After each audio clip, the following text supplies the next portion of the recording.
यह कहानी उत्तर प्रदेश के एक छोटे से गांव की है, जहां एक पुरानी हवेली खड़ी थी।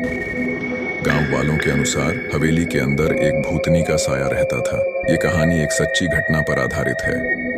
कुछ साल पहले एक युवक ने हवेली को बहाल करने का निर्णय लिया। हवेली दशकों से बंद पड़ी थी और उसकी हालत बहुत खराब थी। युवक ने सोचा कि इसे ठीक कर देने से गांव का सौंदर्य बढ़ेगा और उसे एक अच्छा फायदा भी होगा। रात के समय जब काम खत्म हो गया और सब लोग घर लौट चुके थे, युवक हवेली के अंदर रात बिताने के लिए रुका। हवेली की दीवारों पर चूहे चकचक कर रहे थे और हवा से पुरानी खिड़कियां चटक रही थीं। युवक ने एक पुरानी कुर्सी खड़ी की और हल्की सी मोमबत्ती जलाकर सोने की तैयारी की। अचानक रात के अंधेरे में उसने सुनी एक धीमी और कांपती हुई आवाज। वह आवाजें धीरे धीरे तेज होती गईं, जैसे कोई हल्की हल्की रोने की आवाज हो। युवक ने हिम्मत जुटाई और आवाज की ओर बढ़ा। जैसे ही उसने एक कमरे का दरवाजा खोला, वह वहां एक धुंधली और भयानक आकृति देखी। आकृति धीरे धीरे उसकी ओर बढ़ रही थी।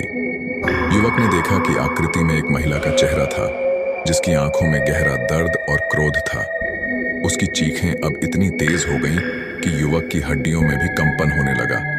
उसने अपने आप को संभालते हुए उसे शांत करने की कोशिश की और पूछा कि क्या वह उसकी मदद चाहती है।